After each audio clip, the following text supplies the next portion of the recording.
Hi అండి. Good evening అందరికీ. మనం సౌత్ ఇండియన్ థాలీస్ అని మీకు 6 రకాల థాలీలు చూపించాను కదండి. ఏ వారం ఏ రోజు ఎలా థాలీలు చేసుకోవాలో అలా 7వ రోజు థాలీ అసలు తయారు చేయడం నాకు ఇంకా కుదరలేదండి. 7వ రోజు థాలీ ఎప్పుడు పెడదాం అనుకుంటే ఈరోజు మా పెద్ద ఆడపడుచు ఆకివీడి నుంచి వస్తుందని చెప్పి సరేలే ఈరోజు ఎలాగో నేను కొద్దిగా ఐటమ్స్ చేస్తాను కదండి, దానికి ఇంకొంచెం చేర్చి బాహుబలి థాలీ అన్న టైప్లో చేద్దాము, తను ఆశ్చర్యపరుద్దాం అని చెప్పి రకరకాలు ప్రిపేర్ చేస్తున్నానండి. దానిలో భాగంగా మిరపకాయ బజ్జీలు, అలాగే పొట్టు మినపప్పుతో గారెలు కూడా చేసి, అలాగే బియ్యపు పరమాణం ఒకటి, 2 రకాల పచ్చళ్ళు, ఒక కూర పప్పు చేద్దాము, పులుసు చేద్దామని చెప్పి ప్రిపేర్ చేశానండి. ఈ థాలీ ఎలా ఉందో చూసి ఈ బజ్జీలు కూడా మీకు నేను కొత్త వెరైటీగా తయారు చేశాను. అవి ఎలా తయారు చేశానో మీకు ఆ పైపోత పిండి నేను ఎలా తయారు చేశానో మీకు చెప్తానండి. బజ్జీలు ఎంత అమోఘంగా ఉన్నాయోనండి, చక్కటి టేస్ట్ తోటి ఎంత బాగా వచ్చినాయో మాటల్లో చెప్పలేమండి. చూడండి, నేను ఇప్పుడు పైపోత పిండి ఎలా కలపాలో మీకు చెప్తాను. శనగపిండిలో చక్కగా మనం శనగపిండి ఎంత కావాలో అంత అంత మనం ఒక 2 కప్పులు శనగపిండికి ఒక 4-5 స్పూన్లు నువ్వుల్ని డ్రై రోస్ట్ చేసి చక్కగా శనగపిండిలో వేసుకుని, దానిలో మనం కొద్దిగా ఉప్పు, వంట సోడా వేసి పిండిని చక్కగా ఒక పావుగంట ముందు కలిపి పెట్టేసుకోవాలండి. గరిటె జారు కాకుండా చక్కగా పిండిని స్పూన్తో చక్కగా కలుపుతూ పిండిని తయారు చేసుకోవాలండి. పైపోత పిండి నువ్వుపప్పు చేర్చాను కదండి, దానివల్ల ఎంత బాగా వచ్చిందోనండి. బజ్జీ కూడా చాలా టేస్ట్గా ఉందండి. ఈలోపు పొట్టు మినపప్పుతో గారెలు అని చెప్పాను కదండి, రాత్రిపూట మనం వాటర్ పోసి చక్కగా పొట్టు మినపప్పుని నానబెట్టుకుంటే మార్నింగ్ చక్కగా తయారైపోతాయి. వాటిని మనం పొట్టు అసలు కడుగుకోకుండా పొట్టు ముందు మనం నానబెట్టేటప్పుడు చక్కగా మట్టి ఏమీ లేకుండా చూసుకుని చెరుక్కుని వాటర్ పోసి 4-5 సార్లు కడిగి అప్పుడు మనం నీరు చేర్చుకుని ఇంకా మార్నింగ్ టైంలో కడగకుండా ఉండేటట్టు చూసుకోవాలండి. అప్పుడు పొట్టు మనకి పోకుండా ఉంటుంది. అలా పొట్టుతోటే మనం గారెలు వేసుకుంటే ఎంత రుచిగా ఉంటాయోనండి. దాంట్లో అల్లం పచ్చిమిర్చి చేర్చి మొదట మనం పిండి రుబ్బుకోవాలి. గారెలు వేసుకునే ముందు చక్కగా దానిలో జీలకర్ర, కరివేపాకును సన్నగా తరిగి ఆ పిండిలో చేర్చాలి. అలా చేర్చి ఆ పిండిని ఒక 20 నిమిషాలు మనం ఫ్రిడ్జ్లో పెట్టుకుంటే, ఫ్రిడ్జ్లో పెట్టి తీసిన పిండి అయితే గారెలు ఎంత స్మూత్గా వస్తాయోనండి. మీరు కూడా ఒకసారి ట్రై చేసి చూడండి. చక్కగా ఈ విధంగా పిండిని తయారు చేసుకుని మనం పేపర్ మీద పెట్టి అసలు గారెలు వేయక్కర్లేదండి. చూడండి, ఈ విధంగా మనం అరచేతిలో వేళ్ళ మీద మనం ముందు చక్కగా పిండిని ముద్దలా చేసి వేళ్ళ మీద మనం ఒత్తుకుని గారెలా ఒత్తి చక్కగా నూనెలో వేస్తే ఎంతో చక్కనైన గారెలు మనకి రెడీ అయిపోతాయండి. ఈ విధంగా మనం గారెలన్నీ చక్కగా వేపుకుని ఇలా అల్లం, పచ్చిమిర్చి, కరివేపాకు, జీలకర్ర వేయడం వలన గారెలు ఎంత బాగుంటాయోనండి. మొదట మనం మినపప్పులో పచ్చిమిర్చి, అల్లం చేర్చి గ్రైండ్ చేసేసుకోవాలి.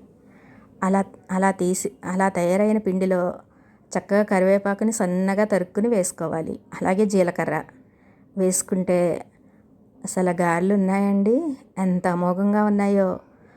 అది పొట్టు మినపప్పుతో వేసాం కదా, ఎంత బాగా వచ్చినాయో.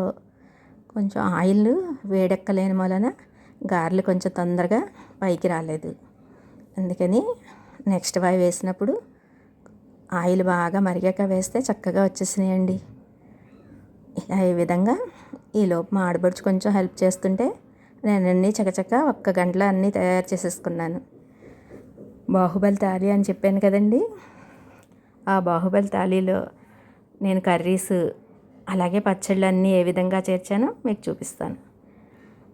నిమ్మకాయ పప్పు చేశాను, అలాగే అరటికాయ వేపుడు చేసి 2 రకాల పచ్చళ్ళు, నువ్వుపప్పు పచ్చడి, అల్లం పచ్చడి. అల్లం పచ్చడి కూడా మీకు చూపించాను కదండి. నువ్వుపప్పు పచ్చడి మటుకు మీకు చూపించలేదు. నువ్వుపప్పుని డ్రై రోస్ట్ చేసి పచ్చిమిర్చి, చింతపండు వేసి గ్రైండ్ చేయాలండి. కొబ్బరి పచ్చడి ఎలా వస్తుందో అలా వచ్చేస్తుంది. గారెల్లోకి ఎంత బాగుంటుందో, చాలా బాగుంటుంది. మీరు కూడా ట్రై చేసి మీకు ఎలా వచ్చిందో నాకు కామెంట్స్లో చెప్పండి. చెప్పాను కదండి, పైపోత పిండి చక్కగా శనగపిండిలో మనం ఒక 3-4 స్పూన్ల నువ్వుల్ని కొద్దిగా ఉప్పు చేర్చుకుని శనగపిండిలో అలాగ ఉప్పు వేస్తాము.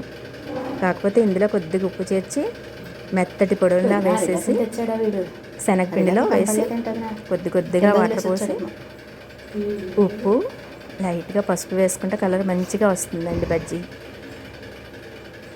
పసుపు అలాగే వంట సోడా వేసి చక్కగా పిండిని, పైపోత పిండిని మనం ఎంతో చక్కగా కలుపుకోవాలి. అలా కలుపుకున్న పిండిని ఒక పావుగంట వదిలేయాలండి. అలా వదిలేస్తే మనకి బజ్జీలు ఎంత బాగా వస్తాయో చూడండి. చక్కగా ఇలా తయారు చేసుకున్న బజ్జీలు ఎంత రుచిగా ఉంటాయనండి. ఆహా, ఏమి రుచి అన్నట్టు ఉంటాయండి. మీరు కూడా ఈ విధంగా నువ్వుపప్పు బజ్జీలను ట్రై చేసి మీకు ఎలా వచ్చినాయో నాకు కామెంట్స్లో చెప్పండి. కామెంట్స్ మాత్రం పెట్టడం మాత్రం మర్చిపోవద్దు. ఇప్పుడే నాకు డౌట్ వచ్చింది. లైక్, షేర్, కామెంట్ మాత్రం మర్చిపోవద్దు. ఇంకా నా ఛానల్ సబ్స్క్రైబ్ చేసుకోకపోతే సబ్స్క్రైబ్ చేసుకోండి. పక్కనే ఉన్న బెల్ సింబల్ టచ్ చేస్తే నేను ఫర్దర్గా పెట్టే పోస్ట్ అన్నీ మీకు రీచ్ అవుతాయండి. ఇన్ని రకాల ఐటమ్స్ చేశారని ఆడపడిచే ఆశ్చర్యపోయిందండి. ఈ ఐటమ్స్ అన్నీ కూడా మీకు తాళీలో చేర్చినప్పుడు మీకు అన్నీ వివరంగా చెప్తాను. బజ్జీలు చక్కగా ఇలా వేగి ఎంత బాగా వచ్చినాయో. అందులోని మనం నువ్వుపప్పు పొడి వేస్తున్నాం కదండి, అందుకని వేగేటప్పుడు చక్కటి గుమగుమలాడే వాసనతో ఎంత బాగున్నాయోనండి. మీరు కూడా ఈ విధంగా ట్రై చేసి నాకు కామెంట్స్లో చెప్పండి. అలాగే గారెల పిండి అని చెప్పాను కదండి, పొట్టు మినపప్పుని రాత్రి నానబెట్టుకుని ఉదయం పూట మెత్తగా గ్రైండ్ చేసి పచ్చిమిర్చి, అల్లం వేసి ఫస్ట్ గ్రైండ్ చేసుకుని తర్వాత మనం దానిలో జీలకర్ర అలాగే కరివేపాకుని సన్నగా తరుక్కుని వేసి గారెలు వేస్తే చాలా బాగా వస్తాయండి.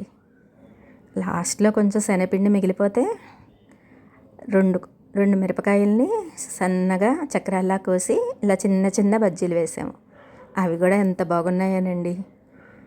మనం పైపోత పిండిలో చక్కగా నువ్వుపప్పు పొడి వేయడం వలన ఎంత బాగా కుదిరినాయో బజ్జీలు. ఈ విధంగా మీరు కూడా ట్రై చేయండి. చూడండి, ఈరోజు ఎంతో రుచికరమైన బజ్జీలు, అలాగే పొట్టు మినపప్పుతో అల్లం గారెలు. మన అల్లం గారెల్ని అమ్మవారి నవరాత్రులు వస్తున్నాయి కదండి, అల్లం గారెలు ఒకరోజు ప్రసాదంగా పెట్టాలండి. ఈ విధంగా తయారు చేసుకుని మీరు అమ్మవారికి కూడా సమర్పించండి. అలాగే బియ్య పరిమాణం కూడా మీకు తయారు చేసి చూపిస్తాను. ఈరోజు బియ్య పరిమాణం కూడా చేశాను, కానీ మీకు ఇలా ప్రత్యేకంగా తయారు చేసి చూపించలేదు.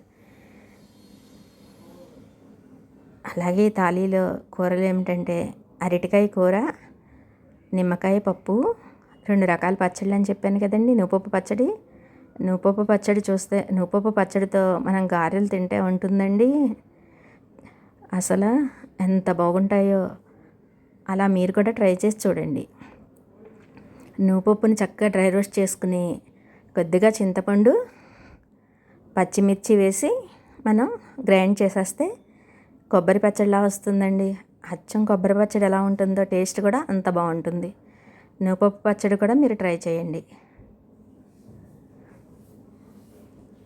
చూడండి, ఈ విధంగా తయారైన బజ్జీలు, గారెలతో నేను తాళి ఎలా ప్రిపేర్ చేశానో చూడండి. బియ్యం పరిమాణం, కొద్దిగా అన్నం పులిహోర,